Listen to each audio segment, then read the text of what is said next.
Hello, everybody, and welcome to the Unsolicited Opinions podcast. I'm, of course, your host, the Meerkat Monarch, and with me today is, as always, my co-host, Artivous Ira. And yay, he's awake. And we're missing our overlord again. He keeps sleeping in. Goddamn doctors and their evil doctors. I'm gonna take this He's keeping evil doctor hours. Yes. But we do have Roy with us again, so that's good. Howdy. Yes. And, of course, our good friend, Plippy. Word up. And there we go. I think Tarsen's in here as well. I'm not sure because he left. What? No, I'm still here. Okay. Tarsen snuck in. Tarsen snuck in. And we're expecting Evil as soon as... Yep. Bill Cosby. Is that your answer today? No, Tarsen snuck in like Bill Cosby. Oh, when is Bill Cosby not the answer? Yeah. Well, we don't have that many topics today, but we do have a major topic that we need to cover later, which is the title topic. But first of all, you guys want to start with some video games controversies? Oh, I love them. I adore them. Oh, and I have a quick one to run here real quick. It's not big, but it's noticeable. Yeah, go ahead. The Bohemia Interactive game Take on Mars has been in early access for so long that even the developer is acknowledging in their July 1st most recent post, by the way, that they're hearing that people are saying that the game is dead. Now, okay, that's no big deal in and of itself. It's an early access game that apparently is not really going much of anywhere, but they recently put in a full-page ad in the magazine version of PC Gamer saying now out on Steam. Oh. Yeah, no indication that it's early access. It's like they're trying to do a last-minute milking, and PC Gamer either didn't bother to check to see that the game's in early access or they don't care. It's an unfinished product that you're presenting as though it's done. And this is PC Gamer, the actual magazine that when Simon the Sorcerer 3 was released, they sent it back saying, please finish your game before sending it to us for a review. So times have changed since the 90s. They're usually they're one of the better journalistic majors out there. Yeah. Mm-hmm. They're kind of, it's like their standards have been slipping, and this just is the latest example of something that I just felt had to be called out. Yeah, it was always the way that in the UK we had a different version of PC Gamer to the US one. The US one was basically much smaller and filled with mostly adverts, but even the UK one started to slip in its standards recently. Yeah, and the thing is that this does sort of smack of someone knowing someone within the structure, since the fact that it's been in early access as long wasn't even mentioned in the article. Well, there's no article. It's a full-page ad. Oh, which means it's the full page. Yeah, it's not a review. Worse. It's not a review. That's the thing. This is what actually ticked me off here. It's not necessarily PC Gamer being bad, except for not checking. Did you bother? Yeah, they're allowing what appears to be an underhanded publisher to get away with presenting something as though it is a complete game. Yeah, that's not cool at all. It's mainly on Bohemia Interactive. They're the actual publisher-developer. Same people who did Arma, so it's not like they haven't done complete products that people have liked. So just looking on my Steam, I can see 3 people playing Arma 3 right now, so... Yeah. Yeah, well, they're not known for pushing crap, but in this case, it's kind of like this has been unfinished for so long. It just smacks to me of a developer trying to get the last drop of unsuspecting cash from people who don't know any better. Yeah.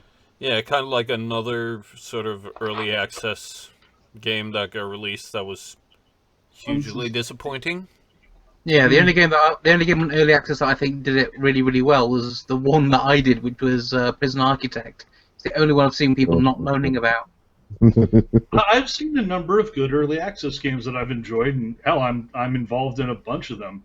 But yeah, it's an abused platform, Yeah. and outfits like PC Gamer really should check to see what their advertisers are pushing. Yeah, it's the same thing with the Steam early access. The Steam early access platform, a lot of that shit just never gets finished, and I think that there should be kind of like a window of how long you can stay in early access, because it just seems like they're milking it for all it's worth and just saying that It's just the eternal thing. Hey, it sucks, but it's early access. Cut us a break. yeah, exactly. Right. It's just silly, and I'm in an early access game right now. I'm in the Planet Coaster early access, and yeah, it feels like a game that isn't finished, but at least it's going somewhere on a regular basis. They have regular updates on that game. Gaming Wildlife did a really good video making fun of early access, Oh yeah, that was a where good one. it's generally, they once in a while, like a really good idea that would never have gotten, help any other way will get attention on early access. But the majority of early access is either remakes or copies of other people's games in some way, rehashed ideas. Yeah, I can't wait for Yandere Simulator to come out and everyone just copy it. Yeah, Make it the same game, but take out all the scary bits so as not to worry people save spaces, that kind of thing. Well, in that case, it's just going to be Snark Simulator 2016. Yeah, but there is something to that way of advertising a game. I mean, I've just watched the reaction and watched the videos that were released regarding the We Happy Few game that just got released, and it's a massacre. I don't think Really? it's. I was expecting a lot from that. The problem is that the way that it was presented on E3 was that it felt it was supposed to be a type of. Basically, at E3, it was presented as a sort of linear Bioshock-style game. Yeah. Now, it isn't surprising that it wasn't that to anyone who was familiar with the Kickstarter, where it was explicitly referred to as a procedurally generated horror game in which you escape from the city. But the criticisms brought up are generally that it's very boring after you leave the intro part. Yeah. Because everything being procedurally generated is so featureless, so boring, so empty. There's no point entering any of the houses. Apparently the AI is bad. I can't remember if that was one of the complaints. But yeah, that's basically it. As far as I can tell, there is nothing. I know people after Skyrim got this like weird hard on for procedurally generated gamescapes, but there is nothing better than actually doing something handmade with everything put in intent. Because otherwise, it worked for Minecraft, but that's the only game I can really think of where that really works. Possibly something like Civ or something. Well, the reason it works in Minecraft is because it gives you a blank slate, and the whole idea is that the world is what you make of it. That's what makes it interesting. Yeah. Yeah, while following some basic rules. Yeah. And you have a very, very a very basic story that's kind of like, if you want to do the quest, there's something there. There is a story, but you don't have to. You can ignore it. It's not. It's not going to bug you. The thing with a lot of procedural generation games and I agree with you. I think No Man's Sky is actually going the same route though as Minecraft in that regard. They have a very, very simple plot line. Go to the middle of the universe. There's something there. By the way, it's going to take you one hell of a long time to get to the middle of the universe, and you're just exploring and surviving along the way. Okay, cool concept. Maybe it'll be as interesting as Minecraft in that respect, that you're exploring rather than just like sitting around and building. Yeah, But- I agree in the. But when you have stuff that is reliant on a strong plot, like you said, We Happy Few, Yeah. People were pulled in by the concept of the story behind all that, not that it was proc-gen. Yeah, and the art design was amazing. I just love the whole. I loved the idea of the feel and the look of it. But from what everyone's been telling me, the procedurally generated stuff just doesn't make things fun. It's annoying more than anything. Yeah, I remember, like, does anyone remember Daggerfall? Because that was procedurally generated, and Oh, yeah, I think yeah. Arena, and it's basically just, it's the same thing everywhere, but a few things are slightly different. There's no real distinguishing traits between the vast majority of the game, but at the same time, there's also a very strict and rigid plot, which does not allow you to really mess around. If you miss even one part of the plot, you cannot complete it. So it's one of those contradictory things. That being said, I actually really enjoyed Daggerfall right up until it broke and just would not fix. So, But like an Elder Scrolls game, then. yeah, Yeah. Ironically, I think We Happy Few was on the right track in that if you have a well-crafted central game and then you use procedural generation to flesh that out and fill it out with extra, just a larger world that changes. Oh, you mean just to fill in the Um, blanks? You mean just to fill in the blank spaces while you handcraft your major points? Yeah. Starbound Right. is also, it's got, I think it's done it relatively well now. At the start, Starbound is basically Terraria in space.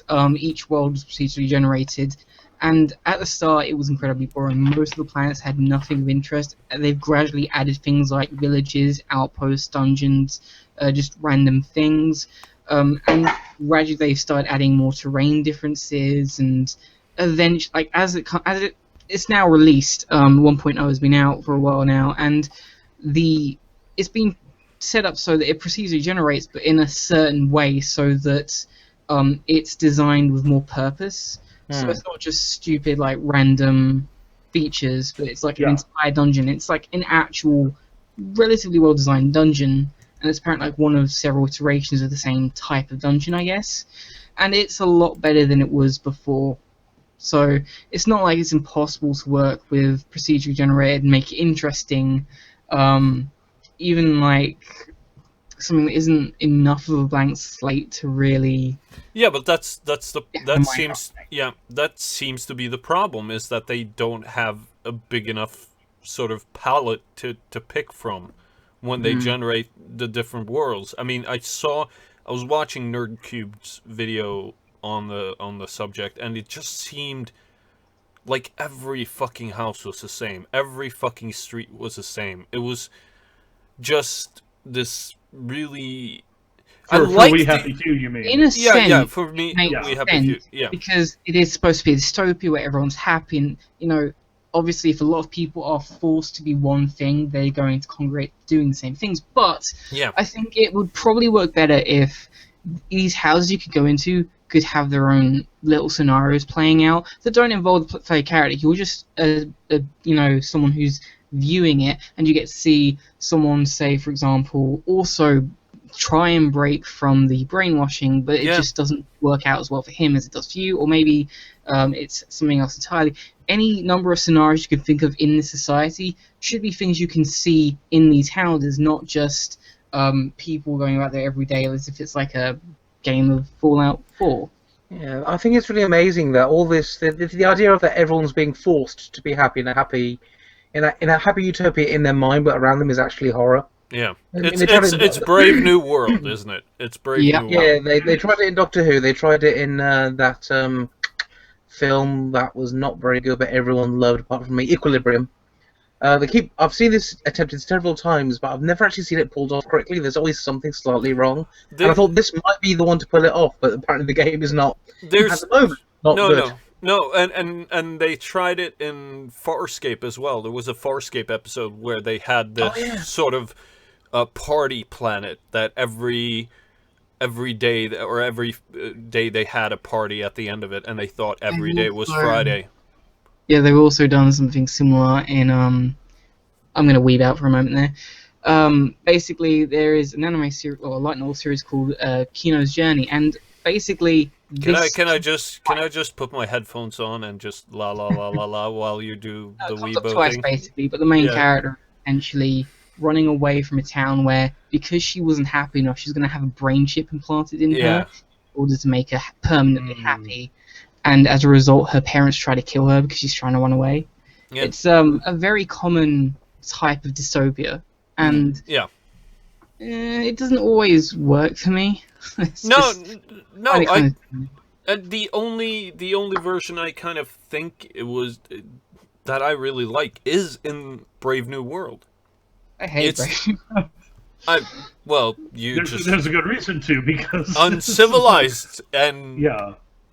Brave New World is very boring to me. It's very Ah. tedious, and there is no real point to it. I don't think the main character is, or when you finally meet you him, might as well very just say that there's no point to fucking 1984 or I mean, any the story just- as in that main narrative. Like, I get there is like a political message, Yeah. but in terms of like story, it's just a waste of time, in my opinion. Yeah, Like, the it's same, not the same with enjoyable. The same with Atlas Shrugged. I got about 4 pages into that and thought, God no, this is so tedious. Are Yeah. you not entertained? The main character is a masochist. That's his shtick, and he Yeah. never shuts up about wanting to be miserable, to be given a choice. And his big moment, like his big confrontation with the main villain, yeah. completely fell flat for me because, as far as I could tell, like if I remember correctly, it's been a while since I read it, but there was something he was missing, and it didn't like his argument was completely flat as a result, and so even the confrontation I was reading was just boring as fuck to me. I think the most interesting part was no, I can't remember what the interesting part was actually. No, never mind. There was no interesting part. Well, No, that's but what you get. That's what you get on this podcast, people. We go Yeah. from talking about unethical advertising and gaming onto Huxley criticisms. That's what we do here, guys. Yes. And Wait, you think there's a difference? well, no, there's not really. It all leads to dystopia anyway. And speaking Yeah, of no. dystopia, Rio. all lives matter, everybody. Olympics. Hey, guys, this is a huge thing for me, because just yesterday I shoved a USB drive up my nose, and I can now store up to 8 gigabytes of data in my skull. Well, thank you, Zoe Quinn. Well, Yeah. Why are we? I was gonna getting- I go Johnny wasn't Mnemonic. I wasn't going to mention any such person. No. I just wanted Yeah, to say we're not you got going to people bring out up there Zoe like Quinn on that. this, to be perfectly honest. All right, I will really not wanna bring talk out- about I will not- different Yes. country. I will not bring that. Excise that statement. Just forget that and say instead, well done, Johnny Mnemonic. Instead, Thank you. That's it. See, now we've forgotten it and replaced it with a bad Keanu Reeves movie. I actually quite like that film. Does Yeah, I do Keanu- too. It's really not too a bad good they didn't movie, come but out with- I like it. It's just too bad they didn't come out with another Matrix. You know, that was a great movie, Yeah, the Oh God, dude. and then they just never did Just another one. And I know they did it. They thought this is perfect, and they never felt the urge to go and make another one and ruin it. It Yeah. was No, Great never, restraint. It never happened. Yeah, but let's go back to this, because this is just another case of fabricated controversy oh yeah. in No, okay. Like, all right, the whole thing about, and I honestly think that this was on purpose, Oh yeah. because when they originally used the term digital apartheid, the writers threw a fit. Yeah.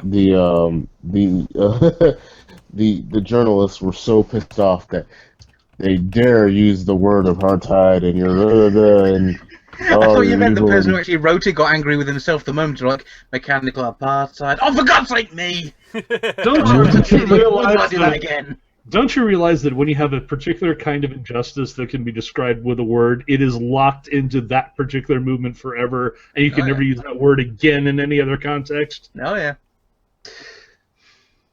And like, I honestly think they saw that because they got a bump in pre-orders because Of of the course. controversy, because people course. were looking into the game, and of course the gaming journalists were pissed off at it. And if gaming journalists are pissed off at a game, sales bump. Boop. Yeah, but And- here's the thing. Are you surprised that marketing people actually know what they're doing in regards to fucking journalists at this point. Yeah, Oh, yeah. that's what's it's I they're mean, caught they've on. never done anything to. None Well, of this is a good thing, though. I mean, they're getting, yeah, granted, they're getting free coverage because of the stupidity of the outrage, which just feeds more of the outrage. But what you're not getting is an informed consumer. It is so easy for an underhanded developer who has a crap product to then just say, "Oh, I'm oh just yeah, going to yeah. go ahead and piggyback on all this stupidity," and then you have two malicious outfits that are abusing the consumer. Of Hmm. course, of course. I I'm don't, not I don't, I saying don't it think, doesn't happen. yeah, I'm just, I, it I it don't think doesn't that's the case surprise right me. here in this particular instance, No, but no, I it's don't. just, yeah, it's just a situation rife for abuse. Of course I it is. think Oh, I think you don't put all lives matter on a poster and well, it expect was just people to not lose their shit. it was just a promotional image on their site amongst a whole load of others, though. Yeah, It but was bait. yeah, it was bait. It is I know clear bait. it Well, could here's, be, or it could be It them was just bait. trying to. I know. I'm gonna go. well, I'm gonna take my cynical hat off for a second here. Okay. Oh no! God, it's heavy. Oh, there we go. So, Don't let your brain leak out. oh God. Hope. I'm feeling hope. Okay. What is this feeling? I think it's just. I think that from a storytelling, from what they're trying to tell within the story of augments being treated differently and feeling outsiders. I think if you're going to do that, putting it with a spin of current day events is not a terribly bad idea. No, And but I that think It's yeah, possibly, not. no, that's it actually is. common. That's Yeah. common in fiction. yeah. So I'm not completely sure this is as cynically done as we thought. Then again, I'm pretty sure that they knew it would get eyeballs on them. I think it's a Well, mixture of the After two, is the what I'm saying. apartheid thing, come on. Okay. The only reason that this is actually blown out of proportion in the first place is because let's assume for a moment that they were being totally cynical about it. Mm. What they would have to have been going for deliberately is understanding that even referencing the movement would bring out the specific appropriation argument. Because if you look at the whole thing just at face value and don't add in that stupid shit, what it is a fictional futuristic society which remembers Black Lives Matter as an effective force for social good. That's why All Lives Matter is supposed to be the good guys, right? If you're going to be pissed off that people are in some fictional futuristic society remembering your movement fondly and with respect, you're an idiot. Mm-hmm. And that's Yeah. the only way the cynicism can possibly work that way is if they understood these people are going to be those kind of morons from the get-go. Yeah, and that means that they are on some level aware that their movement might not be remembered fondly in the future. I've not actually heard any actual Black Lives Matter people actually moan about it. It's been mostly, from lack of a better term, the social justice warrior types who do it Yeah. to get praise, to show how awesome they I are. want those social points. Yep. I really like this. Hey, he's here. Oh, Evil's here? Mm-hmm. Damn. You awake, buddy? He's He's not quiet. saying anything. Yeah, he's got to probably restart his Yeah, you need mic some here. Mountain Dew, Mike? Yeah, but anyways, I Okay. The thing is right now Black Lives Matter is too busy eating itself alive right now to really pay attention to this. and they made- spreading they- itself like a virus all over the They've world. debuted themselves in the UK today. Have you seen this? Yep. Yeah, I saw that. And already we'll talk about it everyone later. hates them because they did the one thing that British people hate. They stopped them going on their summer holidays. Let Artie make it also- though, because I really want to hear this.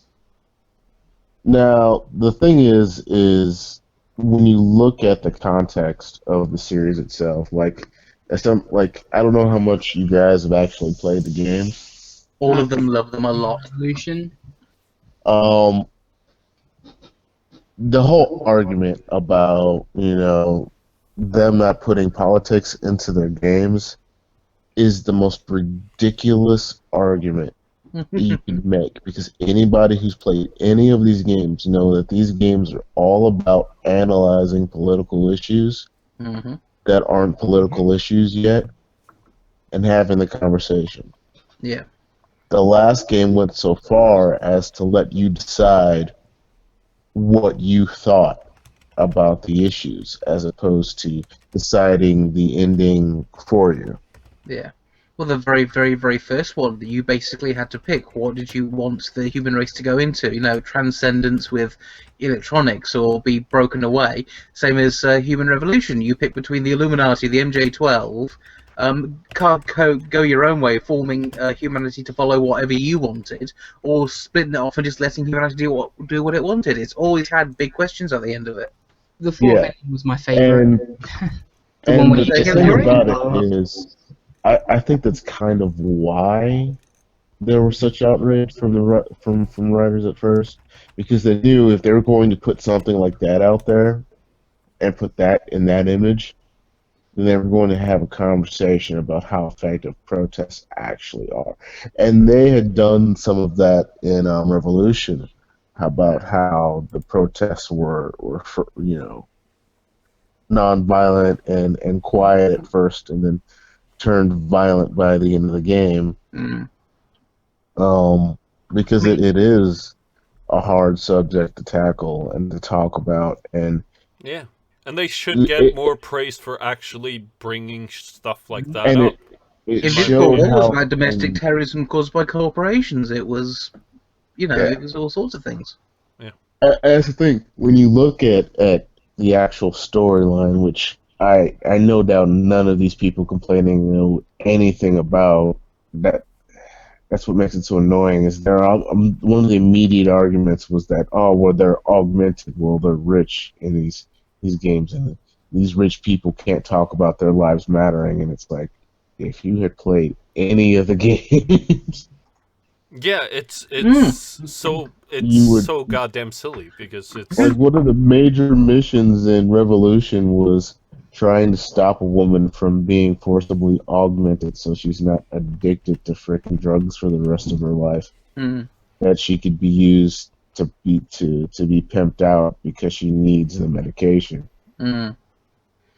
Well, Um, well, the fact that augmentation, yes, it did save Detroit, but you couldn't actually. There was a big gap between you keeping a job and not keeping a job why is it that unless Detroit you is had augment. always in some sort of dystopian cyberpunk The thing about state? Detroit and Human Revolution is that it predicted that Detroit would go bankrupt, but this being the dystopia that it is, it actually overestimated how long Detroit would do well for, and it actually went bankrupt about a year before the game says it did. oh come on, the original. Sorry, there wasn't. I don't mean to dismiss you. The original RoboCop pointed out that Detroit was screwed. Yeah, yeah. That's my point. Is that it always ends And up the in the irony same being fucking state. Well, I is okay, just so, find RoboCop it Detroit funny. was I less just violent find it than the funny actual that the Detroit. dystopia was more optimistic. okay, guys, here's the point. Detroit was never represented like that until it already went into what appeared to be an irreversible slide. Yeah. And that Wait a had, with the implosion Yeah, of we the can hear you, American auto Evil. industry Woohoo! and everything Evil's else. Oh, here. there you go. Yay! Hey, So yeah, this always Buy represented an it. alarm clock, evil. It's only once it actually did become a dystopia that it became representative. I mean, if you want to see And one of the earliest ones, you want to go back to the Kentucky Fried Movie, where they make a joke during the Fistful of Yen section. Send him to Detroit. Yeah. apparently Detroit started to go on its downhill in the 1950s, and it's been pretty much what you decided because in the 1950s they had job losses. Then they tried to overexpand payment to fix it, according to this documentary reading here, and then you had by 1967 you had the social breakdown. Yeah, I mean, it's been falling apart literally since I've been alive. Yep. Are you saying you're Detroit's Antichrist? I should be. Yep. That's what I thought. I'm a Confirmed. unicorn. If I ever actually go to Detroit, it will magically revert. Okay. Are you Okay. saying that Kid Rock and Insane Clown Posse could not save Detroit? Is that what you're saying to me, guys? Mm, Yeah, but it does. Not with an entire bag full of magnets. In Detroit, children wandering on the streets with magnets, just mystified, just hanging them together. Going to Detroit with a sack of magnets, gonna say the day. Yeah. Well, Rio's going to be the next Detroit, isn't it? I think that's the entire country of Greece. And Yeah. this is the thing. I really would like to see. I'm one of these people who wants to see recovery and renewal of any place that humanity has built up and then wound up, leaving for whatever reason. Dude, I've shown you pictures, and I hate the waste. so many representation- homeless Detroit is people. post-apocalyptic. Yeah. Like, seriously, There How have many been a homeless bunch. got There've been a houses bunch. wanting. There've been a bunch of movie sets that have said, "Oh, we're gonna shoot in Detroit," and just realized that, oh no, never mind. It's too unrealistic. It looks like nuclear fallout happened there Nobody already. will buy it. No, exactly, and it just seems like a disaster area. Yeah, but going back to the sort of controversy, I don't think that video games journalists realize how much they are being used in marketing ploys. Oh yeah, Because that's now. they They don't honestly, it's their own fault. Yeah, I mean, it's not like I'd be more upset about them doing this and taking advantage of them if it weren't, a group of people who totally deserve to be used like this. Because it was so easy. Like all they had to do was put that in the picture and just wait for that little bait, that little time bomb to go off. yeah, Because they weren't fans of the game, most likely, so they wouldn't know what's actually going on, and it would spread like wildfire. And now everybody's talking about the game when they weren't before, and of course, the pre-order sales are getting that nice little bump from this. But it's their own thing that they made because of their own, their own short-sightedness. Yeah, I think they've done a pretty good job because it went from everyone always made this point that have you noticed that because video game reviewers generally are kind of geeky guys who never really grow up, so they get basically the prettiest girl to be in charge of PR for them to shill them, and be cynical but flirt with them a bit, make them feel special, so they give it good coverage. That was the old way. The current way is basically just seems to be let's make a mildly controversial image, and they will all freak out for us, and because everyone hates them, everyone will side with us now. That Yeah. seems to be the and in addition, those video games journalists' bar have been lowered down to the level of the woman we shall not mention. Oh, wait. Are we saying then? Are we in agreement that the video game journalists are harassing the developers who that now have Patreons that actually produce stuff? Basically, Yeah. yeah. Yeah, this is a bit of a You know what's sign- funny though? The harder they try to do it, the more they Streisand it. yeah, The more they try to cling to power, the more they slip through. Because, all right, because the whole hypocrisy of wanting games to tackle big issues Yeah. and exactly. begging for that for years, yeah. and the get game outraged when they decides, you know do. what, I'm just going to put the tip in, and them freaking the fuck out. Like, proves the point that they just want to, if they, because they know that if they did put like an All Lives Matter group in the game, because of the way they write stuff, they're going to tackle both sides of the issue. It's not going to be, a one-sided look at a particular side of something. Because they've never done that with Deus Ex games. I think you'll find, and I know this sounds like cynicism hat back on my head now. It's bad for my neck, but okay. I think what the real thing is they want games to have these huge, political discussions and messages, but they want their kind of game developers who they're friends with to do this. Yeah. Because I'm always a follow the money kind of guy, and this has always been my friends give them money. That's what Nina Freeman ordeal was about. That's what the person that will not be named was about. That's how Rami Ishmael was about. I mean, that's the whole thing. They just want to funnel money to these indie developers.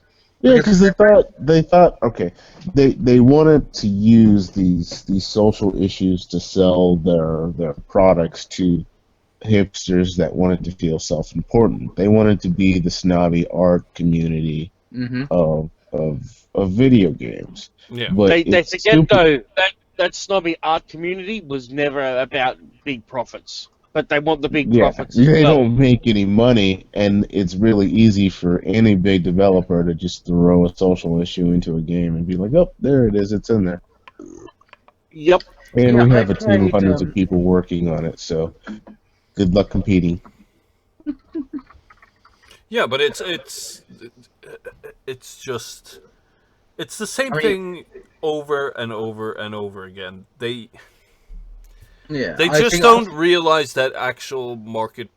I mean, I'm not much of a capitalist, but market powers actually decide on a lot of a lot of things, and you can use mediums like pop culture mediums to talk about shit.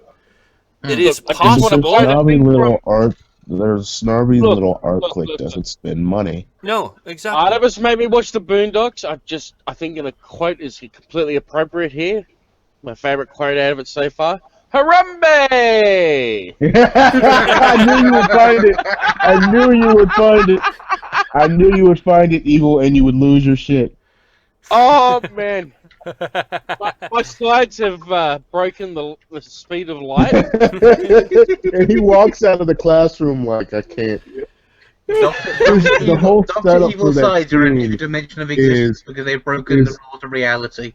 Yep. Yes, is the they whole have. point of that scene is it's a white guy trying to be as multicultural as humanly possible Yep.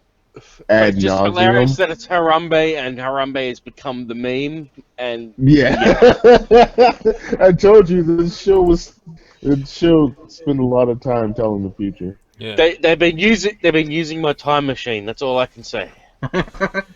but it's the kind of thing where all right, they wanted to be the deep intellectual artistic field, and they wanted to have hierarchy over everybody else. Yeah. They thought It they wasn't. wanted to It, be the elites, but they didn't actually have the actual, the grit and the gusto and the actual intelligence or education to actually manage it. So when they yeah, wanted, they wanted They when they sex. wanted wanted against the to grain to be gain, art. so They wanted to be art critics, and here's the They problem: wanted to to be be art Art critics. Nouveau. Yes, but here's the thing. Okay, art critics are basically what they do. Okay, they bitch and they moan about products that have become too commercial, and then they don't realize that sometimes people just want to see a fucking moose in a sunset, and that's it. It's Well, like it's all movies. right to do that, but Segway. Yeah, when your bread and butter is being a reviewer for the blockbuster film, and then you start harping on about the Art Nouveau genre, yeah, you're going to lose your audience. And if you lose your audience, you can't get salty well, yeah. let The me just whole when let point your me of money you dries up. being a reviewer is to explain to people who haven't spent their entire lifetime in college studying film why a particular movie is bad. mm, It's not that you talk down to people, it's that you have to relate to people. Exactly. Yeah, And but a you movie's not gain bad because it tackles you issues you don't like. as a reviewer, your worth comes from how many people can relate to your review of something. Yeah. And speaking of reviews, because we can sort of move into this because there is that Rotten Tomatoes petition. Ghostbusters Yeah, versus Suicide Squad thing. Oh, yeah, can I put out my own little personal video game review just out for the moment? It's going to take like 30 seconds. yeah. Chill, Um, chill, chill. Shilling, yes, not Shilling. I've actually no, This I is don't like the actually third time this episode, so we're used to it. Yep. Yeah. I played V is Calling. It takes 2 minutes to play. It's basically about someone. It's basically about being nice to a girl, and still better than Sibel. That's what I'm saying here. Oh God, we have to play this, don't we, Evil? Oh my god. Oh Again. shit. Yeah. Okay. Yeah. We'll probably figure that out in some way. Um. Yeah, because I wanted to talk about this petition because I do have an issue I with. think it's great.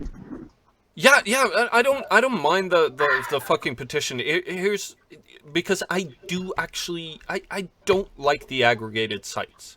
I don't like the aggregated scores because it takes away the familiarity that you would have with a certain critic. I mean, if you find a critic that you actually share similar taste with, it will be easier for you to find products that you will like. That's the point of the critic. The critic are there to firstly help the But that consumer was the thing. find. Yeah, There were so many critics, and there were so many critics, criticizing the same thing yeah. that you don't know who to. It became too much of an industry for people to really find people that they were into. I mean, there's no, Roger Ebert, and No. there's Well, no, see, the there's thing no, is, for every there's Roger no Ebert system that of was music. out there, there was a thousand other people that were just like, yeah, that Great Big Summer blockbuster was fantastic. You should go and see it. Yeah, and I realize that's the reason why the aggregated sites popped up. But the problem with it is, it has made Hollywood even more bland than it was to begin with. It has No, made don't, don't, no, no, no, no, no. Money and fear of change, because I know you're gonna go into your whole Hollywood rant Fear of thing risk. that you love doing every episode. It's about fear of risk. Always And fear of risk, that's why a fear of lot of risk. video games have become the same as Hollywood. It's very And bland and not afraid to take a chance with something different. And yeah, that's where Deadpool worked, because they took a chance to try something do something different and different. people Yeah, loved it. yeah, yeah, yeah, yeah. I realize that it's not just the aggregated sites. It's also Don't the do entire fucking um, focus group idea it. Yeah, you of gotta do it. yes. I can feel it coming on. I I I realize that I'm going in down a dark and dangerous road where only logic Honestly, lives, I and can feel it Artivous before will you keep even do it screaming at now. me. You are applying logic to illogical things. No, no, fuck you. Not this time. Okay, okay. Not this I time, will okay? see. Because this is actually an industry I fucking work in, okay? It's an. Okay, let me You know what? snap this. Proceed. Let me Proceed. let me I want to break see the you do chain. this without doing that. Okay, because here's. Okay, I've got. Well, okay. I'm gonna make my case here, okay? All right, go on, rant. Go on. I want to hear this rant. Go ahead. Here's the thing. I thought we weren't having a last word this week. Fuck off, okay? There is a point at which we needed to stop, and we've clearly gone past it. But let's keep going and see what happens. Yeah, it's kind of the way it is. That's my attitude. Screen to share everything. relevant. I'm I can feel the salt building up in my veins. And I'm trying hard to stop this, but this is an issue that's really close to my heart because this is something I've worked We know with. because you bring it up every episode. Yeah. And Do it. Plippy is my ring, by the way. Do it, Philly. Yeah. Here's the reason why I'm saying that it's a combination of things. What happened with Hollywood during the 80s was that a lot of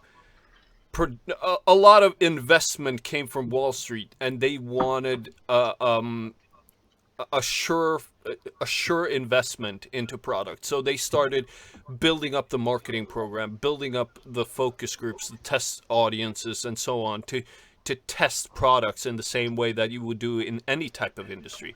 The problem with that is that once you're about telling stories, you will automatically have the same bland type of stories because you keep involving focus groups that will give you the same type of answer every time. So that you won't have huge blockbusters that actually go down their own way instead of remaking the same 80s classics that was fucking sacred. I will not mention this movie because we're talking about the game tie-in a little later. But it's the aggregated sites.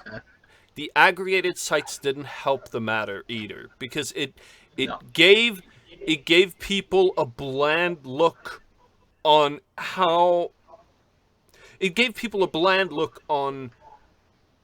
a movie was received. I mean, the average fucking grade, not the type of reviewer that likes the same shit as you do. So Look, it just became a for that- spiral that got more and more out of control, and then you got Deadpool as a result of that, as a rebellion against the culture in Hollywood. So what you're Well, telling me is for that me, you think aggregate. It What you takes think out is, things that could be good, but not necessarily the maximum producers of Yes, that's my point. of return are left Mm. out in the cold. yeah, Everything I think has to be basically, reduced to the to me, when it comes lowest to common denominator. yeah, I think when it comes to aggregate sites, it basically reduces the success of a film, much like money. But I do agree with the money thing to a degree. But it reduces the artistic success. And as we all know, art cannot be reduced to a number. This is ridiculous. Yeah. So as I know, I'm a theatre guy. I do theatre. I'm once again. Oh god, I know I lost my title this year. I'm no longer the English champion. Shit. Yeah, theatre. That's my thing. I'm a theatre guy. Can't I you used to say? be- Can't you tell by his monocle and top hat? Exactly. I used to be a musician, but then I gave up on that when I found out I was going broke. Can't you see he's got his Okay. pinky out? Like Dr. Evil? Yeah, Yeah. but it's just that I think Is that what you did with there? Dr. Evil said, yeah, I think with what Dr. Evil said earlier, we know with films being basically the same as video games going the same way as films, no bland, boring, not taking any risks. I actually think video games are different. I think there were rebellions and there were things happening, but I think the stupid idiots like Movie Bob who couldn't stop whining about Call of Duty were willfully ignoring anything because in his view, anything that's not a huge blockbuster is a failure in his mind. Because if it's not as big as Super Mario 3, which he did approve of, any big money getting game somehow doesn't count. Yeah. Then we have the Witcher series, which started off small, then grew and grew and grew. Deus Ex, same way, medium to small game, grew and grew and grew. You have to let Hell, things be even organic. Minecraft. I actually think I know where Bob is coming from. Yes, on this. Minecraft. I actually think I understand where Sorry? Bob is coming from. The thing is, his gaming focus has always been on console and on classic console. He is essentially a Mario era snob, where Yep. that's what he sees as the height of gaming, and to him, a PC is an overpriced console, and the only game, and following up on that, to him, sure, it's a pretty game, but all it is about shooting people. It's not in depth like stomping on Goombas. Okay. I think it might have been that for him, but I think it later became more about him finding a social group that he was finally Yeah. accepted in. Mm. I Because found even that a lot of gaming- those people are. I found that a lot of those people are, in fact, of the same mentality. When they talk about gaming, they really talk about consoles, Yeah. and they Yeah. they hate PC gamers as elitist as they see them. But here's the funny thing: is like when I look at Bob Chipman, I look at someone. Imagine me. Why would you look at Bob Chipman? Just Okay, ignore him. I'm just saying, observe him as a concept. Okay, observe him as a concept. That's what I'm Figured- saying. Is he a social construct? Is Movie Bob a social construct? I hope so. In my head, he basically is.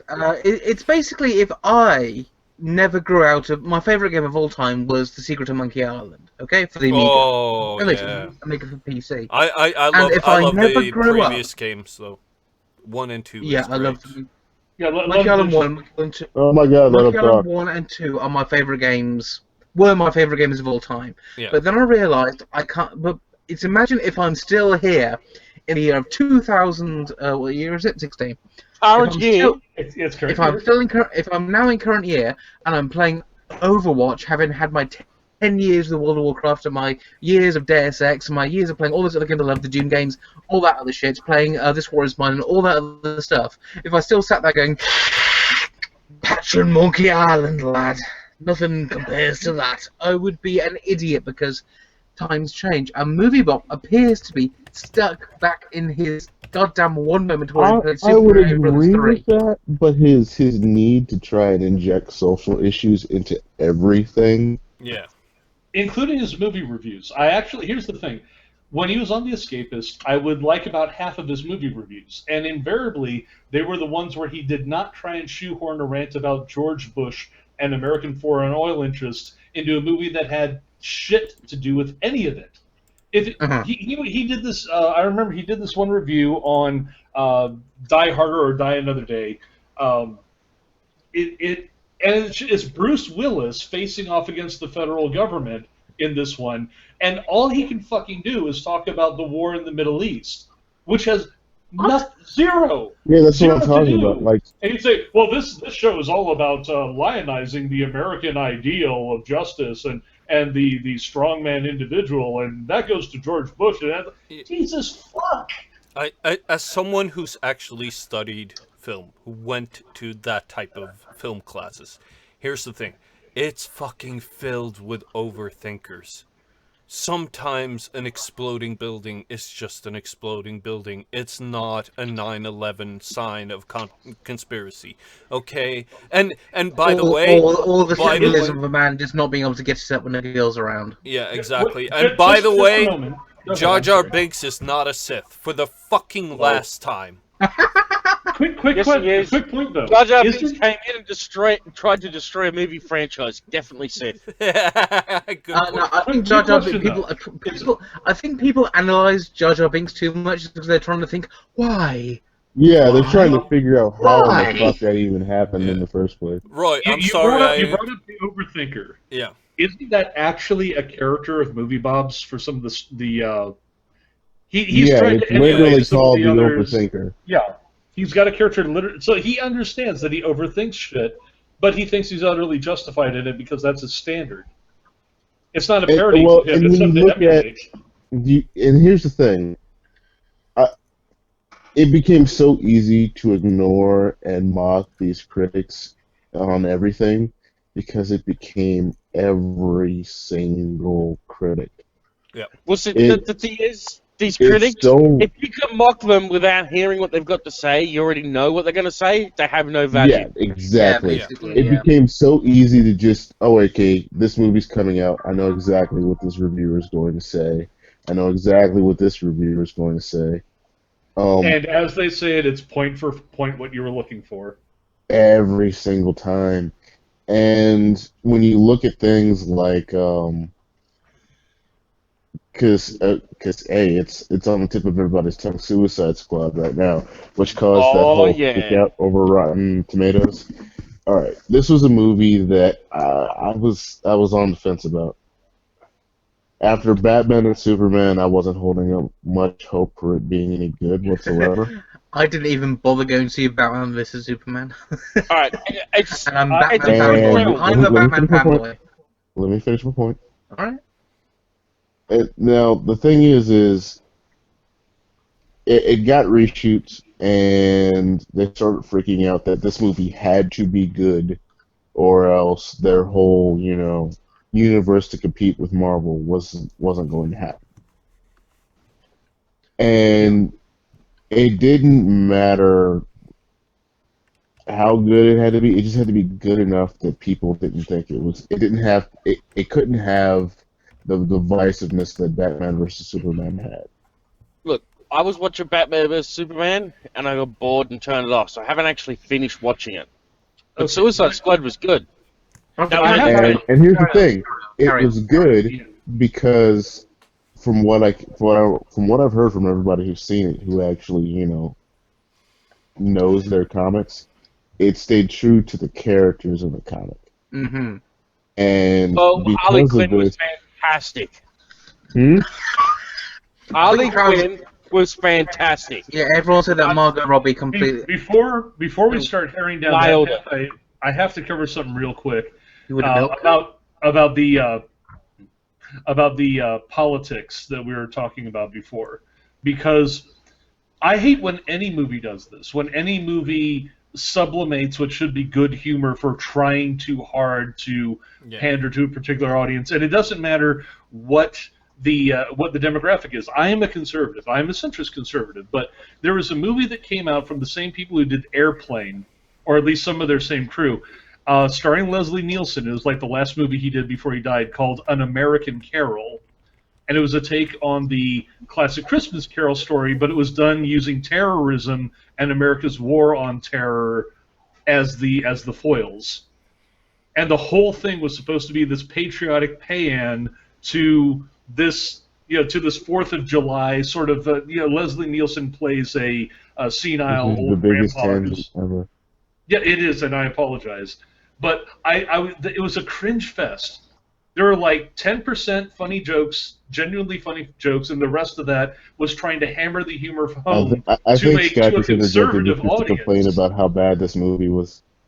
Yeah, well, it was, but this is the point. This is the point, is that it was terrible because it was pandering, and it was pandering to an audience that I should have been part of. I'm like, no, this sucks regardless of whether it's conservative or liberal.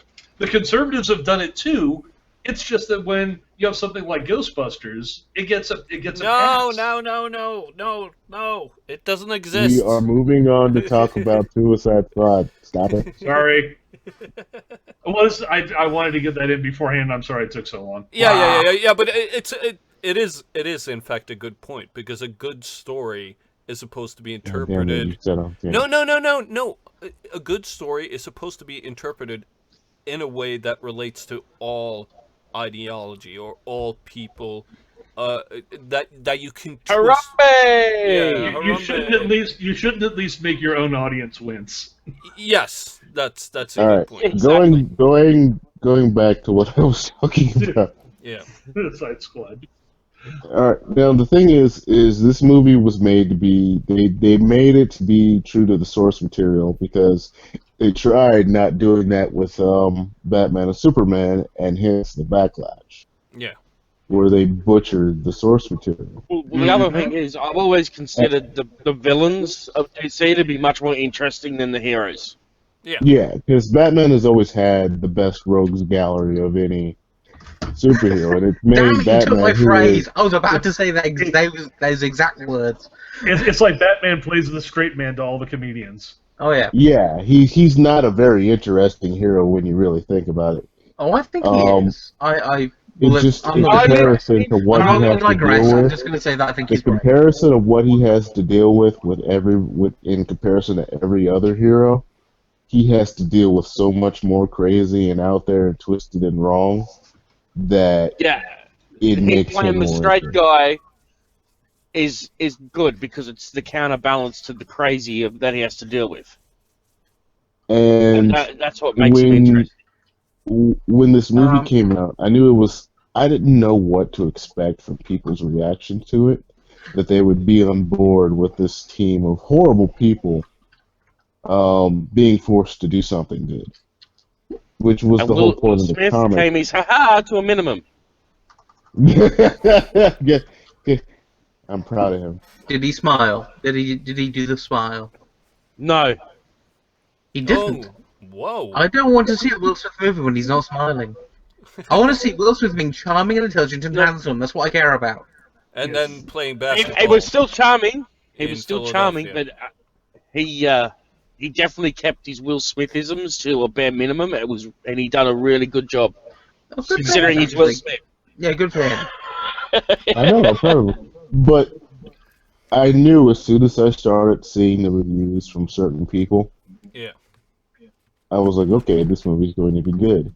And that's the problem with that. I think that's where the rage at Rotten Tomatoes came from. They Yes. knew as soon as they saw the reviews from certain people that this movie was good, and they hated it for superficial political reasons. Yeah, that Now, Was it because Margot is the Robbie movie- was Harley Quinn and she was hot? Because as we all know, Harley Quinn has never been depicted as physically attractive before now. dude, she literally butt naked comes out of a pie in a children's cartoon. Like you can't. That's the thing. people who are fans of this character or fans of these gears and or fans of the actual comic themselves, the this movie caters to them, and that's good because the source material is good. And so people who don't know the source material are going to like this for the same reason because they're going to like something that's actually good. Are And Yeah. you saying that the actual popular comic book story, following that to a certain degree, might actually work and staying true to the characters doesn't piss off fans? Well, what? Wow. that Well, was here's the the thing. longest sarcastic comment I've ever heard in my I'm entire actually, I'm life. But it actually, worked.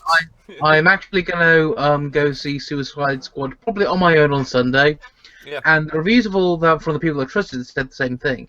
This film it's got bad pacing. The villain is disappointing. It's clearly had some reshoots that miss out some exposition and some explanation, but the character realization is perfect and on point.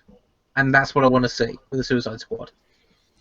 Yep. Is that accurate, Dr. Evil? And that's Yeah, where pretty much. Mm. and the thing about Rotten Tomatoes is for about a year and a half now. It used to be that Rotten Tomatoes got big because of the user scores. Yeah. You saw if a movie was certified fresh that it was going to be a good movie if Rotten Tomatoes said on average it was going to be bad, you knew it was going to be bad, and you could save your money. But corporations caught on to this and started pushing for certain movies to be reviewed bad or good. You can buy, reviewers, which is why Ghostbusters is certified freaking fresh. I think sitting at like 73. Yeah, I think the weird thing about that was that the owner and co-owner of Rotten Tomatoes, the current people who run the site, Yeah. they were really, really adamant about tweeting out how good the critics said Ghostbusters was, more so than they do with other films. Oh. And I looked at that image and I went, Airport's Law? Anyone? Yeah, Airport's Law! it's that Airport's kind of Law? thing where they realize that the critics are bought and the score that's given from the actual quote unquote critics is useless. And the user score, much like Metacritic, is what you pay attention to. Mm. And so you're getting in that space a little bit of a rebellion from the people who are tired Yeah, of but this the shit. the problem is that the site's owners can shut down the user scores. That is the problem, yeah. Yeah, that is why I actually, when Yeah, it comes to aggregated scores, I'm against the Metacritic model and I'm but against the the the reason, or Rotten the Tomatoes model. I like the IMDb Jack, model. I but the do. reason you don't want to do that is it ruins your whole site because the moment you shut down the user score, once you shut Yeah. out, once you tell the people who use that site that their opinion on that movie isn't important, which was the entire draw of the site in the first place, Yeah. was that regular people could give their opinion on a movie. By the Then way, you've killed your I Mogi. site. think, Mogi asks, how's Leto's Joker? I heard he Yeah, was decent. okay. Yeah. He's not in it very much, so it's very hard to say. He just sort of stuck in the side there as a plot device more than, doing the usual Joker thing. But I didn't notice any major issues. So there's that. So I he's do have to Try say not to that give spoilers away. No, to- he's not to- forgettable, but he plays the role Oh, that okay. he Yeah, needs to play. I think my thing about with the whole Metacritic Rotten Tomatoes thing is, you know how Metacritic has a different standard with review scores when it comes to, they got their green, yellow, and also green, amber, and red when it comes to reviews.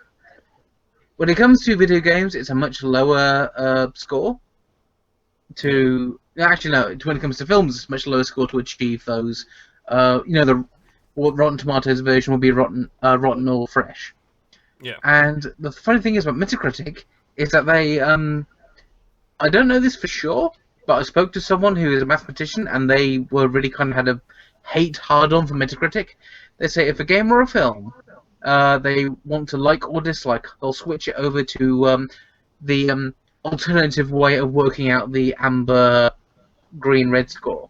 as opposed to Oh, yeah. Hmm. I don't know if that's true. I do not know. If you looked at video game scores and you compared it to the way they score films, there'd be no video game that even gets a amber these days. Yeah. I would like to say that I actually do like the Rotten Tomatoes and Metacritic systems in that you not only get the combined critics story, so you have a central place that you can see what all these people are talking about, but also the users, so you have a comparison. It shouldn't be a closed-off box where only one side gets to talk. Let people see who's talking bullshit by being able to compare. Hmm. It does require the average user to be more involved and actually read the various things and do comparisons, but it gives that option. And even if all you're doing is looking at the average scores between the two of them, you know you're going to fall on whichever side you already had your bias on, anyways. yeah. Well, And I think you know what? Because I did it this week because I was okay. Paul Feig confuses me. well, And- I think he Why? confuses a lot of people. Just Well, you, huh? you know me. He's very when something simple to confuses me. I have to do research. He looks like a man, but not quite. Look, when some of the promo for the movie that you directed He looks like to put it fetish to material. put it like this, he would confuse. Remember that Asian lady from Mad TV, who run the Pretty Beauty Nation? Oh, you're looking like a man. Yeah. He would confuse her. He strikes me as a man who personally identifies with his pronouns and everything. He identifies as a piece of gum under a lady's shoe. That's Yeah. what he seems to and identify I'm going himself to okay. as. So I started doing research, and I started looking into his work and actually watching some of his stuff, not just his movies, but his TV show stuff where he directed. And one of the things I started watching was Nurse Jackie. Yeah. It was a Showtime show. It only lasted a couple of seasons, but the premise is a female nurse who basically runs the hospital, but she's also a drug addict. Yeah, I seem Oh, to yeah. remember this show. Now, I've heard it was now really, the really popular. now the reason this show is so important to understanding why he is the way, like his viewpoints on things, is that his titular character in this show is a woman who is completely devoid of morals, except for when it comes to her job. She's cheating on her husband with the guy that's dealing drugs for her, who works at the hospital. Nobody at the hospital knows she's married or has kids. She immediately takes off her wedding ring as soon as she goes to work. Just devoid of morals completely, except for when she's helping people. And that's supposed to humanize her. But the thing is what I find striking about it, and here's the interesting part, is she's basically a sociopathic drug addict. Mm-hmm. And she's destroying all of the men in her lives, in her life, all the men that are around, all the men that love her, all the men that help her, and all of them are in the right to be upset at the things that she's doing, but they are played off as the villain. Have you ever seen this is related to this? Have you seen BoJack Horseman on Netflix? Yes. Yes. Yeah, that is basically well this season sealed it, but it's basically a story about he is the main character, but if you actually watch the show, he's the bad guy, he's the villain, he's the guy that ruins everything.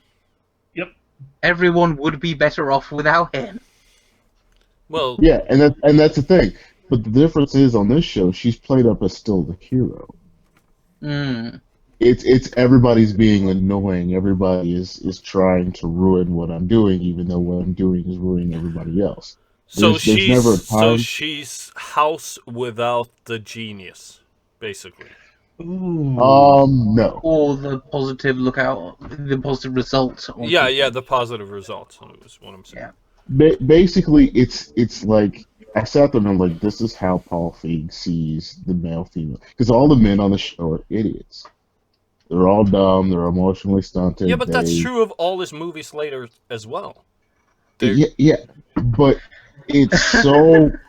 He basically literally replaced his all gender swapped Ghostbusters with Janine, who was a bit of a kooky person who is very no nonsense, very intelligent, very feisty, yeah. with a hunky, masculine, borderline retard. No, Actually, no, I don't mean borderline. He wasn't even functioning. He was basically mentally defective. That was the character. But I but wasn't. it goes into to how Ghostbusters happened. He literally hates men. He Yes. doesn't see himself as a man. Nope. He hates men and worships women because he was this mama's boy that was never really. Well, his dad was always away. He never really liked the. You know, when men bond, it's kind of like a bit of a challenge, bit of a jibing, almost. What's the word? When you basically phasing, I suppose. Is that the term? yeah, hazing. You're hazing. Hazing. Yeah. If he doesn't he sees hazing as a inherently hostile act. Yeah. So when he sees Oh, shut up, faggot. yeah, he would walk away from this guy. That's He what would walk. Ticket said to him. Yeah. Because he's got those mannerisms. They're like, shut up, faggot. And then he got all offended instead of going, oh, fuck you. This is why I actually tried to coin the hashtag Paul Fegot, and it was already taken by someone else who wanted to make fun of Paul Ferg. Yeah. Well, But the whole thing is why this is important is it goes into the psychology of the type of person they want to make entertainment for them. Yeah. He is completely and totally brainwashed. He's out of touch. Or at least He it is was so more, out of touch with reality and the common man that critics love him. well, it was And the more reason critics love him is because they share that same complete out of touch nature with absolutely everyone. maybe because when I looked at the production of Ghostbusters, it was basically the original cast did want to, as long as they could get Bill Murray on board, because Bill Murray's a wild card in any situation. Yeah. They wanted to get the original cast and crew back again. They because Ivan Reitman, who's the original director of the first two Ghostbusters, he was actually on board. Dan Aykroyd, obviously, always on board, has his Skull vodka, gotta show that. Yep. And what happened was is that they were Ghostbusters films basically being pumped out, script ideas all the time, until Harold Ramis died, and Amy Pascal, who was completely obsessed with. Well, let me put it this way: she put a romantic comedy director in Yeah, you're charge going of. into the Midnight Suns video. Yeah. We talked about that Yeah. on show. Now the thing, like, Hey! I still want to rant on about this. The whole thing is that when they got when I read Paul Feig's initial write up for what he wanted about Ghostbusters, it came off to me as it's like here's my new thing. It basically read like he had no interest, but Amy Pascal wanted him to be. Yeah. But He was here, basically a forced thing. It wasn't an actual and that's the thing. This is why we have movies now that basically the critics love and everybody else hates. Because what we they're have making is the we movies for have the critics, not for the audience. yes, they're making movies for the critics and not for the audience. They're making movies for their friends, and that disconnection is spreading. Yeah. And when you look at a movie that the critics hate and that the audience loves, they can't understand why people would like something. no. For them, every movie has to be this earth-shattering, like, experience of mental stimulation that betters their being. Okay. And sometimes I you just want to have to- spend money and just turn your brain off. Sometimes There you, is- you want that stimulation. Sometimes you want something different. But it's this disconnection where, we're the nobles who know what's good and you're the peasants who don't. Yeah, but I'm still ahead of Midnight's Edge on this thing. I was ahead of them on that. Well, the You funny look thing at- really is that this is something that they're capable of pointing out when it's produced by somebody they don't like. What we've just described here is essentially the Happy Gilmore Pictures Company. All it is the people who, goddamn, the name of the asshole isn't coming to my mind right now. He made one movie that I thought was any good, and that most people, Happy Gilmore, it was a funny movie. Virtually every movie he's done since then has been, I'm going to get a bunch of friends together, we're going to make a movie for ourselves, we're just going to do our own stupid, shitty humor for it, we don't care because we have the money and we can do this. Yeah. And the critics hate that, and they point out, they're just making movies for themselves and their friends. But they don't see it when they're doing it, when they're doing the same kind of self-promotion. Oh no, they probably see it, but it's okay when they do it. Yeah, it's okay when they do it. But Yeah, it's And you all look at Ghostbusters movies like and- Suicide Squad. Like, if Deadpool hadn't done so well, I really doubt there would have been critics that jumped on board with it and I actually think that's gave why it. there was reshoots. Yeah. Yeah, I think because they so too. realized they realized that you can. These critics aren't where the money is. Nobody really listens to their opinion, really. If you reach the right audience and get the right people to want to go to your movie, Yeah. and you can't really rely off of a critic's opinion anymore when the majority of critics are reviewing for themselves and not for everyone else. It's very this rare is you what actually kicked off find with critics. Gamergate. It's the same shit that started off with Gamergate. Yeah, it's very rare you'll find critics that are reviewing for everybody and not reviewing for themselves. No, exactly. And that It's that's the reviewer that's reviewing that's the and that is the problem as well. Is that the reviewers are not looking at what kind of people will like this movie. They're looking for, okay, am I and my friends gonna like this movie? Will my friends and I get invited to the right parties if we Oh keep yeah, a yeah, bad yeah, review? yeah. Yeah, but it's speaking of the way that Paul Feig portrays men. Would you say that there's any possibility that he's the D.W. Griffith of modern movies? Yes, You think so? yes. His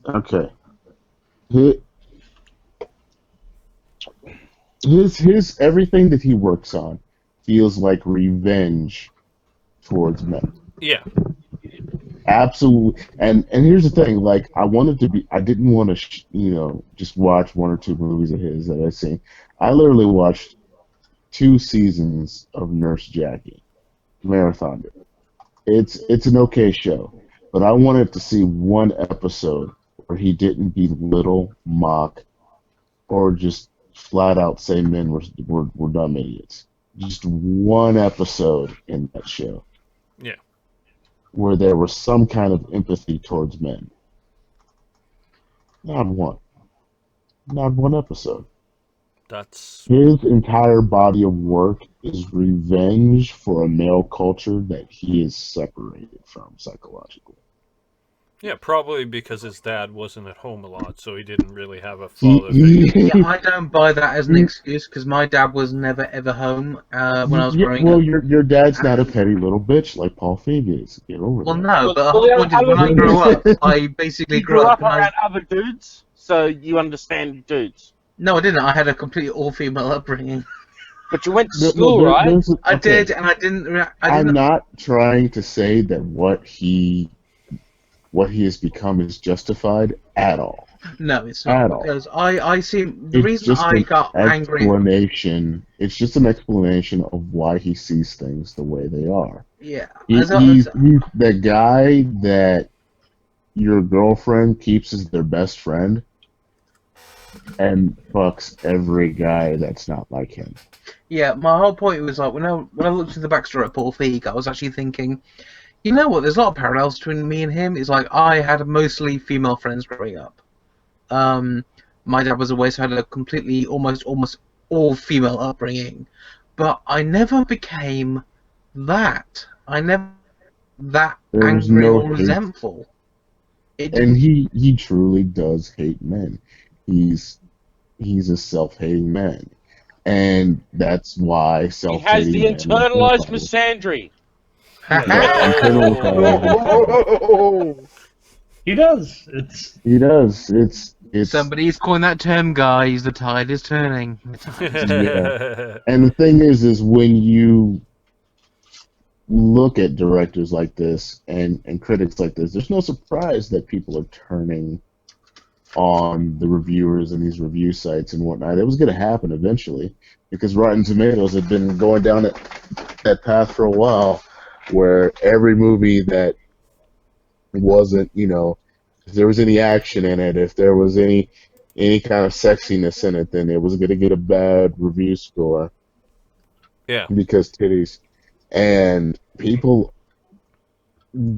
they can't really come out in public and talk against these people because, like, the majority of issues, they'll get freaking dogpiled.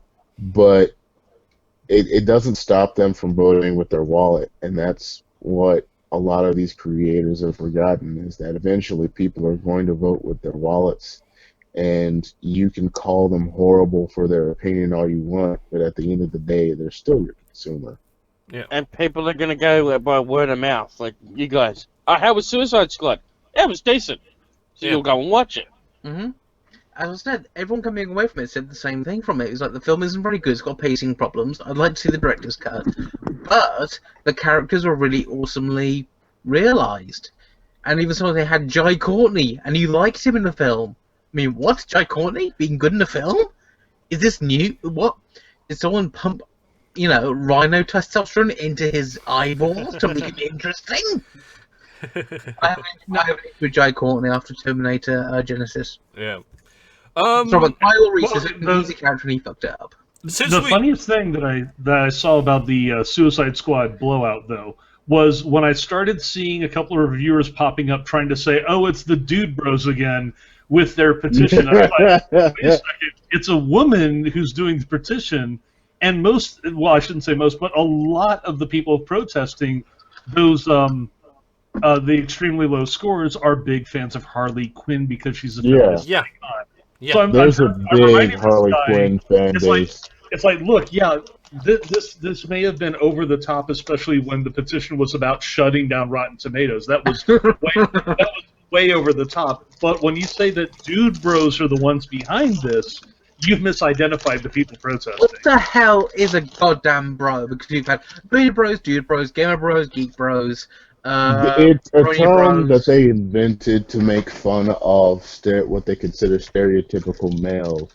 Yeah. The reason that It's fails is shorthand gays aren't for- stereotypical males. But it's It's always shorthand for not cocked.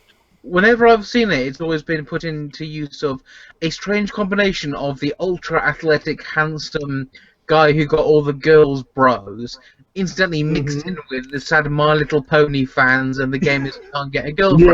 Yeah, it's It's The completely whatever used they. term. The reason why they're using bro is basically because they're not intelligent enough to say knuckle dragging Neanderthals if they don't if they disagree The- with somebody. The term It's is even basically- worse than okay, cuck. Yeah. Even worse than cup. Flip. Yep. I can explain it to you very easily. Okay, Do it. go ahead. It's nigger for men. Ding. Okay, you're allowed to say that. He's right. He's right. Yeah, pointing yeah. out that doing the Yeah. No, but that's Friggin' all it bring is. in there. It's the word that they throw out.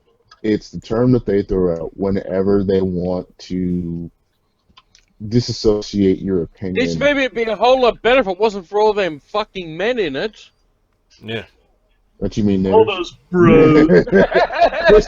Just no. Take their language and whenever they go into dude bro like that, and just reverse it and have it talk about like black people or Jews or any other, disenfranchised group, and you'll get exactly where they're coming from. They hate these are white people that hate white people. They hate white people.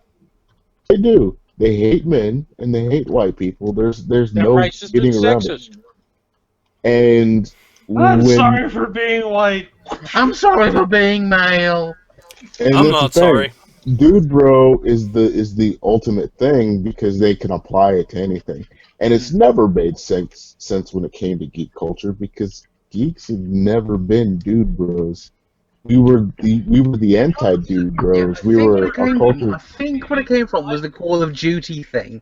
Yeah. Because I think they saw the Call of Duty fans as being like the hip, handsome, sexy guys who went to the goddamn gym and they came home to play Call of Duty. And as a point, for example, someone like the motion picture Robert. Yeah, but those They- guys they- moved on. They and just stopped playing. expanded that term to include everyone they didn't like in the game. Here's the thing. Here's the whole thing is it's supposed to be about toxic masculinity. That's really what it's shorthand for. It's Masculinity. and so every negative stereotype that they have about masculinity, that's dude bro. It doesn't. It can be a conflicting stereotype. It doesn't matter. Are we going to talk about You're the a pop stupid culture nigger detective agencies in the questioning me. Of latest course, you're video? questioning me because What? you're a stupid nigger. Yep. Are we going to discuss the pop culture detective agency's latest video? Do we really want to give him any more fucking... I do because I kind of like the guy because I just like to see squirming. Veto. He likes- disproved Basically, his he own likes to point watch in his. Trainwreck. Wait. What? He I- disproved his own point in his own video. Okay. Veto. What velocity was he doing when he hit the wall? He was actually talking about. He used Back to the Future's Biff Tannen as an example of Oh, negative God. toxic masculinity. Okay. And then towards the end of the But video, that's he's the bad guy. yes, and even he himself said, "Well, this is quite clearly the bad guy in all of this," and it's like, yeah, he's the You bad think- guy.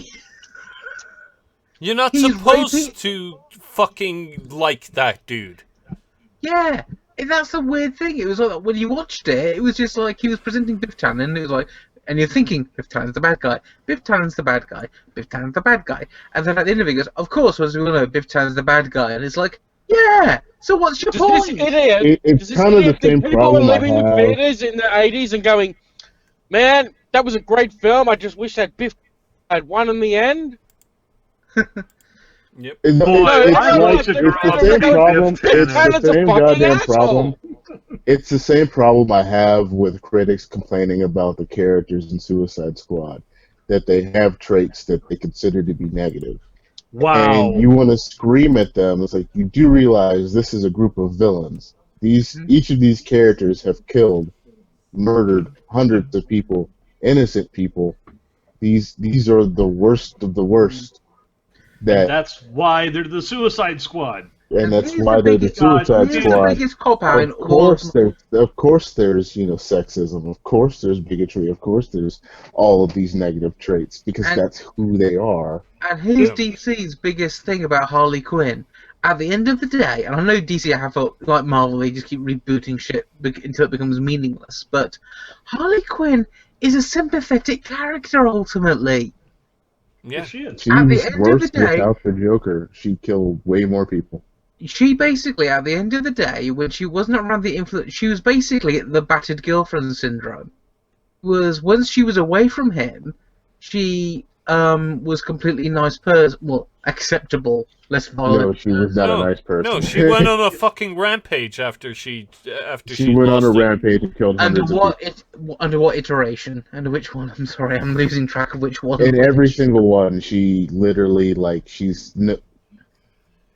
all right. She's broken. Once somebody has made you go crazy, you don't stop being crazy when you're not around them anymore. Yeah, but Imagine- pseudo lesbian relationship with Poison Ivy. Come on, guys. Come on. No, that was the thing. Even with the relationship with Poison Ivy and Catwoman and that whole team and the Vixens, generally the whole dynamic was keeping Harley Quinn from snapping and going back to Joker the entire time. So she found a positive. She found a positive social environment.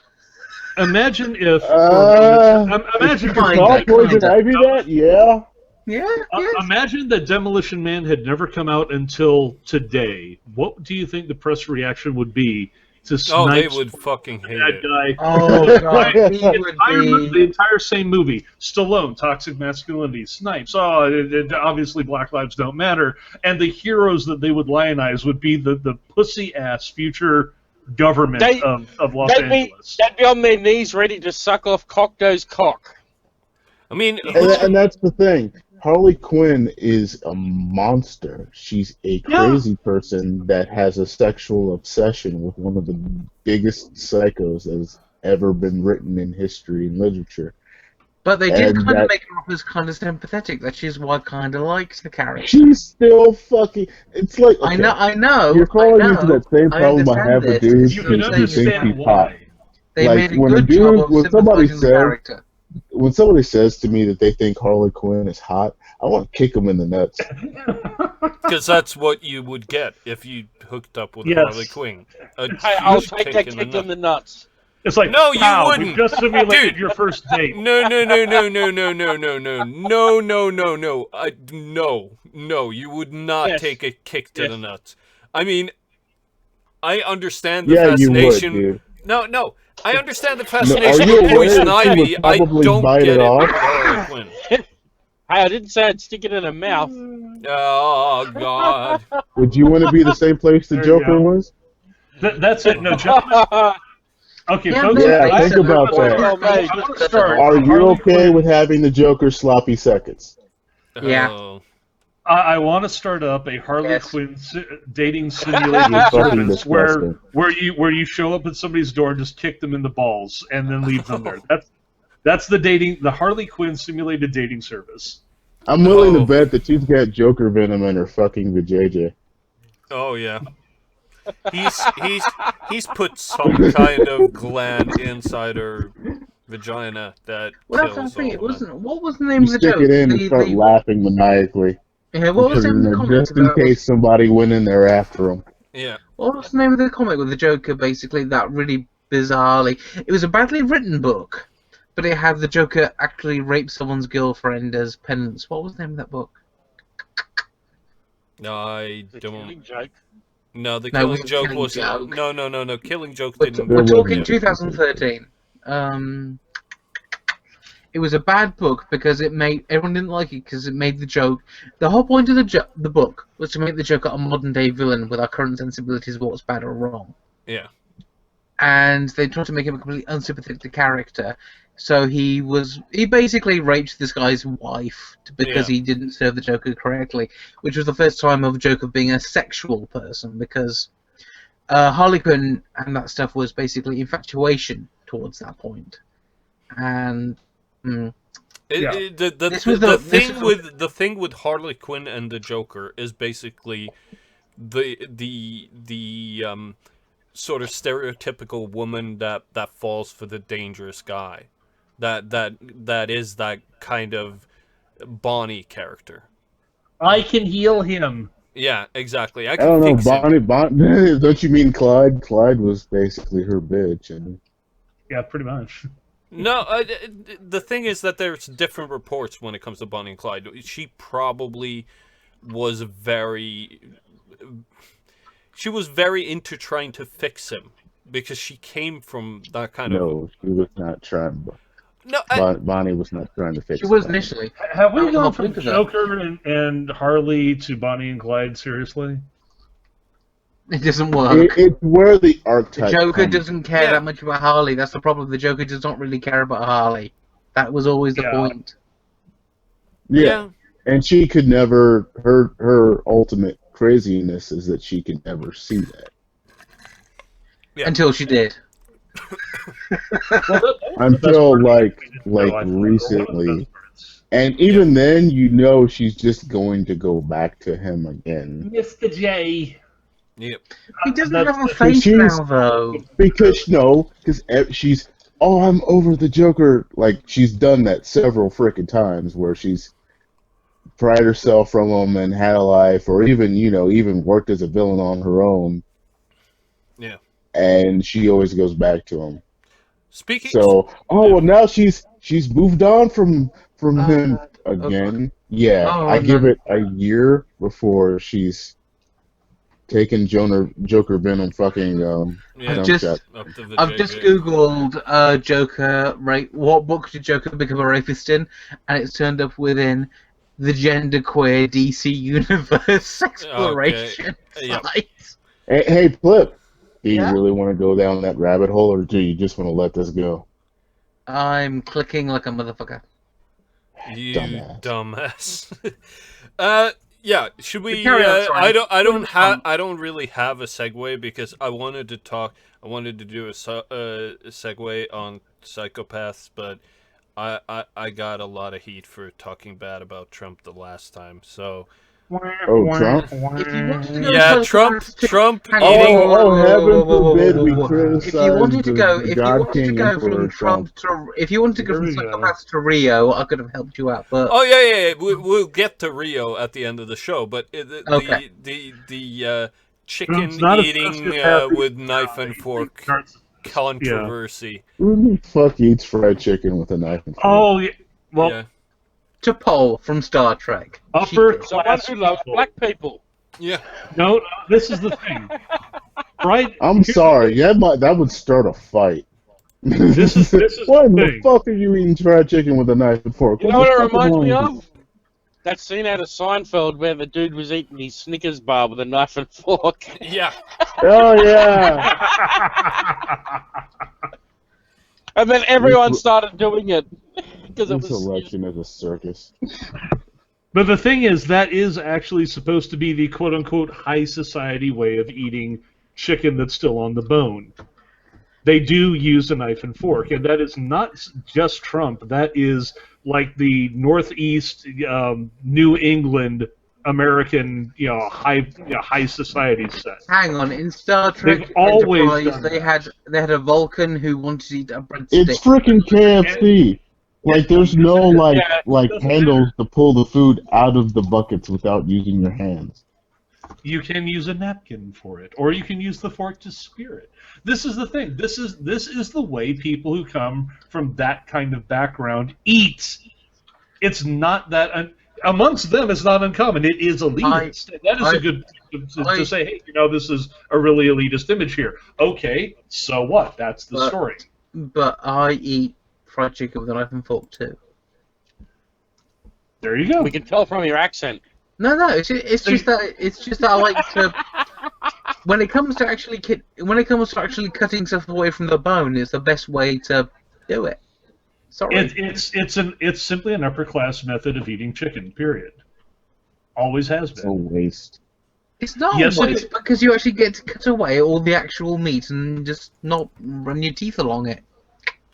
I'm sorry. I just have to Incidentally, bang my. I do not. To me, I it's do not. not the right way to eat. To separate myself from Trump Here we slightly, have- I do not eat pizza with a knife and fork. That There is you go. ridiculous. Here we have Flippy explaining to a black man how to eat fried chicken. Yeah, I wasn't gonna say anything. Oh my god, you went there. No, this is the thing. To me, this This is the League of Evil. Of course, I went there. It was just that my thing is that I do like not Kentucky Fried Chicken because that's the reason I buy it, so I can just bite it. But if I'm actually gonna eat some fried chicken that my mum makes, I use a knife and fork because I want to separate it from the bone and the muscle. That's what I do. Okay, to me, this entire story is rich man eats chicken like a rich man eats chicken. Okay, and Yeah, it's the kind of thing where this isn't even the Taco Bowl they're thing. because Hillary's numbers are dipping, they're going to find whatever ridiculous thing they can Yeah, Of and course they're they she can. trying She to did As 3 opposed years to- VP. and Yeah, but the ignore everything that's actually wrong with Trump. Yeah, and the thing we've is, reached Yeah. the ultimate petty level of this election that's going to last until freaking November. and talking about him like though he is a psychopath without having a proper diagnosis on the background of how he eats his fucking chicken. He's a He's narcissist. That's all it is. Oh, yeah, He's a dude. fucking narcissist. I'm not saying that he. You know what? It's Yeah. just, I'm surprised Hillary didn't put out a press release with her eating chicken with her hands. After Oh. that. No, she had that yeah. fucking hot. No, you remember the fucking hot sauce conversation? oh yeah. What? I take hot sauce everywhere I go, or some shit. No, where she said that Oh, I take hot. shit. Basically, she was with Bill some black Cosby. college students, and they the were. barbecue It was. sauce and Bill Cosby. The barbecue sauce and Bill Cosby. It was. It was a fluff interview. It was a fluff interview, and Yeah, basically yeah. she said, "Oh yeah, I keep a bottle of hot sauce with me wherever I go to put on my food." And even they Yeah, like looked at her yeah, like, they're you know, lying. you're pandering, and we don't believe you. And she was like, "Is it working?" Like she literally like, Yeah. She I'm seriously sorry. thinks that they're gonna let her You get said away with that, it and the because first thing I thought of was Bill Cosby. I just no. she does this Bill shit Cosby because has ruined most the of them word will let her get sauce away for with you, it. and I'm Yeah. so sorry. Yeah. He's ruined pudding pops for me. I can't have a pudding pop anymore. I Yeah, see well, that you big don't know chocolate. what's put in those pudding pops. Have to Like- ask Harley Quinn. Oh. Would you like a pudding pop, Mr. J? Yeah, but it is this sort of backseat psychiatrist bullshit that they pull sometimes. Mm. That really Well, pisses me off. It's because Hillary's already played the 1964 fucking Lyndon Baines Johnson. Oh, we don't want to let him near the nukes card. Oh yeah, and we discussed this I earlier don't want to today. let Actually, either of them near launch codes, oh dude. no, preferably. Same Donald thing Trump might here. accidentally set them off, and Hillary might do it just Okay, because how do you somebody paid her to. accidentally set him off? That was something that was like a comedy skit back when No, it's the Reagan kind was of still in thing office. where it's like You remember the you have spitting two images? candidates that are so incompetent at this point that it might accidentally happen. Well, you know, Hillary might accidentally do it by wiping the server with a cloth. Oh yeah, God. yeah. By sending him via a unprotected email, and they'll be intercepted. Where should it's the kind of thing where you have two people keep who the are so football? unfit that they Yeah. feel like they feel like cartoon characters, like they would bumble around and accidentally launch nuclear weapons at Russia. Like that's where we are with these two people. And When I actually think about it, and I'm actually brought to care about the comparison between the candidates, because I agree they're both shit. I have to look at the fact that Trump has a party that hates him and is not likely to give him that much support. He's not going to be able to say, hey, you know, I'm this great candidate. Hillary will. They will be 100% totally, circling the Yeah. wagons around her ass. And she's the one. Her, Kerry, and Obama have had such bad foreign policy that half the Middle East has either had coups, gone radicalized, or fallen apart. These are not the people that I want. If I had to say who do I trust with national foreign policy, neither of them, but her, a hell of a lot less. yeah, and it's kind of the thing where it's like, you know, choosing the lesser of two evils is still evil. Choosing evil. Yeah, I'd rather have a And- good, viable candidate from a third party right now. Oh my god. But it's that kind of thing where it's going to be this petty, trivial bullshit until November, because everybody is brought up what's actually wrong with them, and both parties seem to want to ignore what's wrong with their candidate. Guys, Yeah. BBC, you know, because the Rio Olympics starts in, was it 1 hour 20, sorry, 17 minutes, right? Yeah. The BBC has started its pre-opening ceremonies coverage, and because BBC has now There goes our audience. yeah, because it has a mandate to show of, you're not allowed to have a BBC show which all has white dudes anymore. That has been openly thing. Okay. Yeah, They're so racist. the BBC opening sports show is 4 white women and a black dude sitting in the background. What? Really? They literally have a token black who does nothing. They basically replaced all the women, or they replaced all the sports figures who would normally be doing the sports with a bunch of 4 white women with all the same, you know, artificially blonde haircuts, you know, because you can see their roots. Oh dear God. And they got a black dude who's occasionally nodding. Did they find the black version of John Idarola? I'd be more. Here's the thing. I would refuse to care. believe that the black version of John Idarola exists. That is horrible. I would care more about BBC's coverage if they talk more about the feces water. Oh yeah. Guess we gonna move on to Rio now. Mm-hmm. Carry on. And yeah. All right, I got something to say about the Olympics. I don't care. You know what? Well, you're gonna have a fun couple of minutes while we talk about Rio. I don't care either, but I think actually- that I could talk about how there's Zika virus everywhere, and they're holding a main event where there's actually an outbreak of a plague, and they're going to spread that worldwide. That's pretty fucking stupid. no, that's the thing. I don't care about the actual. actual Olympics. I care about the train wreck that it's become. Yeah. Because that's more entertaining to me. I will talk about the Olympics slightly because I was one of the people that was actually, fuck the Olympics until we won it in our country, and then we did. And all of a sudden, it was like, hey, this is pretty fucking cool. And then I actually attended a few. I actually attended a few of the events, and it was like, it was really, really cool. It was like WrestleMania, but one that actually mattered. So you know now how we feel every fucking Winter Olympics because we win it every time. No, we have It's the from Summer people that, Olympics, which is the actual Well, doing Olympics. Australian. All right. What gets me about this year It's is crazy. that Yeah. people, the athletes have actually been formally informed, the ones that are going to be doing the swimming events, not to open their mouth while doing the swimming. That Which if is your mouth is impossible. in the water, do not open your mouth because they expect that they will inhale or accidentally drink fecal water. If you have to say that, you have to cancel the event. It is a safety hazard that no swim meet. I mean, seriously, a fucking high school swim meet where somebody drops a duke in. I paused it. I'm sharing the iPlayer. This is their crew.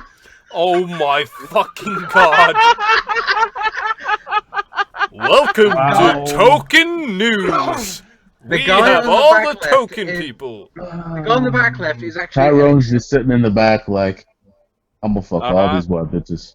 yeah. The guy on the, actually, to be fair, the one I don't know, I can't remember the names. The guy on the back, the two dudes in this picture, are actually well-known British sports analysts, and these women in the front. Isn't that I have Claire no idea who Balding? they are. What the fuck is Claire Balding? All three of the women look like they are dressed for a daytime talk show. Yes, they are. And, But and basically, you've got the isn't two- Claire Balding like a fucking noble woman?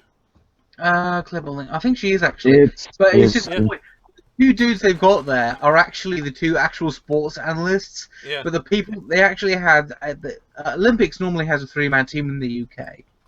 They've had it for the last 20 years. Yes. And they're trying to like these three. Yeah, Okay. but we're talking about an opening ceremony. It's important to discuss what the people are wearing. That's why they have three women in the front. That looks like no. Seriously, look at her. And Look at her. pink shirt. Can you see my mouse pointer when I'm doing this? Look at her face, her expression, her pose. Everything is. And coming up right after this Olympic break, we'll be talking with unwed mothers of the athletes. What look like she's got quite a shit No, under her and that's the face. thing. Like the whole everything about this Olympics has been a train wreck. Yeah. When you've got collapsed bridges, when you've got people being robbed that they're trying to cover up, and It's not all as the bad as stuff- the Russian one though. The Russian one was pretty flipping appalling. no, because I when you can look at I can actually they see were what led to warned. Here's the thing: when they were deciding that this Olympics was going to be in Rio, that it was going to be here, there were a whole lot of people that were just like, no. Yeah. It's, yeah, it's the same thing with the FIFA World Cup being in Russia and fucking Qatar in Yeah. in 2 and 6 Yeah, years. and it's like you do realize this is going to end badly, right? They were warned. They were warned like a year before they actually, started doing I can anything. That actually- you shouldn't do this. That you should either postpone it or move it to another country, emergency-wise, because this is going to end badly. And they didn't listen, and it was obvious that they were paid off, and now it's coming to bite them in the ass. Mm-hmm. and I can see how this actually started, at least from the Brazilian point of view, because Brazil's economy has been so, especially Rio, has been so tourist-based for the longest time, but everything's been getting run down. They've been losing revenue, haven't been able to keep up. They've had labor disputes, a general economic global downturn. When you find and body they're parts like, on the beach, you tend to not come back the next summer. This is the point, though. The point, though, is that from their point of view, we need more tourism in order to recover the economy. To them, this was economic desperation. And then they were not able to follow up on everything. That's why everything's been short-sheeted. They couldn't clean anything up. You've got exposed wiring in the athletes' housing and everything.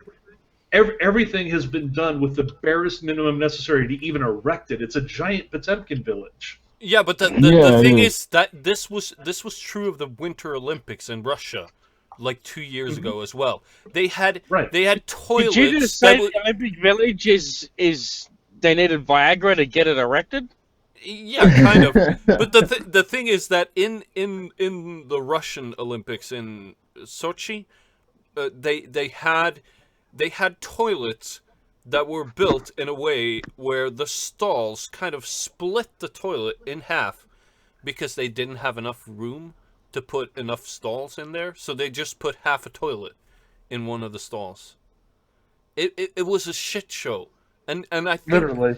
It would have been in that stall. Yeah. It was just it's every Evil, I let you have that joke. You beat me to it. Yeah.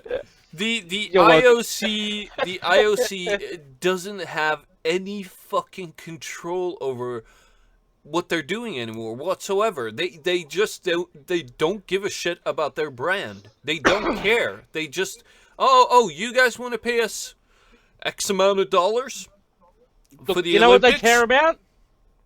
Who's getting the television rights? And how much can we get for them? That's the only thing the IOC cares about. They don't give a fuck about anything else. Yeah, and in addition, how they can line their pockets when they're out So are the next scouting Olympics for going the to be new. in Syria? No, I don't think so, because Syria can't afford to pay off the entire IOC. No, the next committee. Olympics is going to be in Turkey. And all the swimmers are going to sink directly to the bottom of the pool. No, but the problem is you're mentioning things that don't have any money. I say the next fucking Summer Olympics is going to be in Saudi Arabia, and every female athlete has to run in a burqa. You're forgetting what I just said. You're forgetting what I just said. They don't care about the country where it's at having money. They care about how much money they can get for the television rights. No. The IOC have always had the countries have always paid off the IOC to get the Olympics. Ever since the early 2000s, a lot of fucking countries have mysteriously been chosen, even though other countries with better facilities have been in the running. That's been a problem for a long time. And usually it's been on a raft of bullshit promises. Here's what we're going to do by the time it's ready to go, and then when it's not ready, it's a fait accompli. Excuse me, British Olympics, we fucking nailed it. Thank you. Yeah, there you go. Yeah. I'm not saying that there hasn't been good versions. It's not universal. No. Admittedly, our budget was supposed to be about, our original budget of £12 million was completely honest. They completely stuck to their £15 million budget, and instantly, it's pretty good that at the end of the day, they managed to stick to their £20 million budget, and it's really good because they were really always on course to put onto their £40 million budget. And then after that, it was really good because they're really, really greatly on board to do with their £500 million budget. That was really. I swear to God, that's what it was like. Like it was in Australia, and they got all these Olympic facilities around where I live, and they're just sitting there falling apart and running away because no one knows what the fuck to do with any of it. Yeah, no, it wasn't like. I was going to say, that's the thing. Even after the Olympics, be fair about the UK, when if the Olympics, we learned our lesson from the Millennium Dome. Yeah. When we were creating the Olympic facilities, they were created in mind to be I hate to sound like a socialist here, but general good.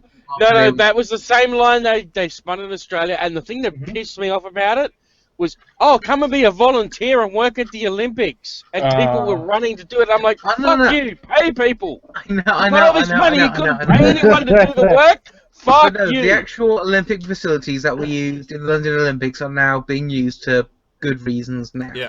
Yes! I don't want to be a cynic. I don't want to be an anti-cynic for once, but they are actually seemingly being used well. Yeah, and the thing is that some of them are in Australia, but there's a hell of a lot that's just money down the shithole. Well, look And at this is every city, every country wants the Olympics because they think it's going to be this big money maker. Not Oslo. Oslo said, "Fuck it, we're not reporting. We're not volunteering." Well, you have bigger problems being next to frickin' Sweden, okay? No.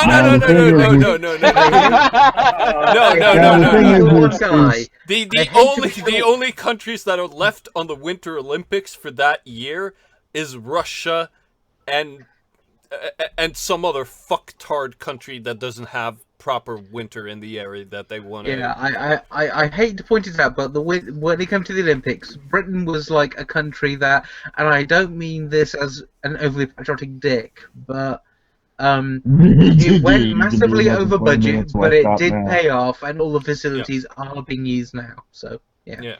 What really gets me about this whole thing is in recent years I used to love going to websites that showed you images of all the overgrown, abandoned Olympic venues that there have been in the last couple of decades, and I look at that and then it's like, hey, you know what? Brazil's ahead of the curve. This already looks like this. Like every major city has like something like Olympic thing where they were trying to coach the Olympics to come to their city at some point. Yeah. Every city has some, like, if here in the U.S., every major city, every capital city has something. Like, we even have like an Olympic pool freaking here and whatnot, and in where I live, and it's like nobody wants to fucking come here. And the thing is it's always a money pit. The only countries that have something to gain from the Olympics being there are countries where you don't want to go for the Olympics now. Like like you could build something but chances are it doesn't affect tourism anymore. People, it gives you a boost for the Olympics, but nobody's gonna. The tourism argument was true in the 90s. I remember the Lillehammer Winter Olympics in 94, and those facilities that they built in 94 is still in use today. They still fucking use them during every fucking winter season. They use those facilities in some way. So but they were already competing in those sports. That's what I'm talking about. Nobody like. I don't know about you, but there aren't exactly a lot of swimming competitions in Rio. It's the kind of thing where you have these countries building these temporary facilities to host these sports that they're never really going to compete in again, like locally, and so it basically becomes a money pit to try and get tourism money that's not going to happen. And when you get debacles like Rio, like, is anybody going to go to Rio now? I'm going to go to Ken next year. I've got to go swim in that pool where I can't open my mouth, man. Come on. I honestly doubt it's that bad. I think it's more of a health and safety thing. Like, I saw this thing online where they it was on a HN where they were talking about why ISIS wouldn't attack the Rio Olympics. Yeah. That was. Oh, really? I think that they'd be worried about getting tetanus. Yeah, it's like even the terrorists don't want to go to Rio. They wouldn't get past the fucking favelas.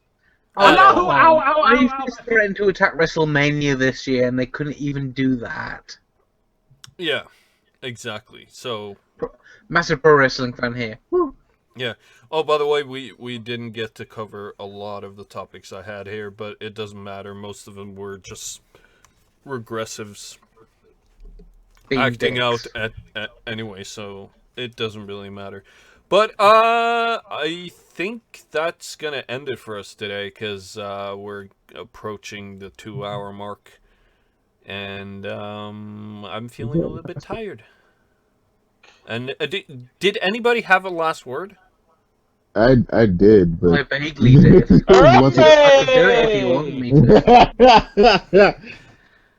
to. Do you I still? knew you were going to love that. I That's can do why I it if didn't you want say me to. anything. I didn't say anything because I knew you would. I knew you would freaking die. But I was just saying I could do one now if you want me to. Yeah. Do it. Okay. What? I think we've. Go for it. Do it. You know what? I think we'll skip this week, and then next week we'll come back.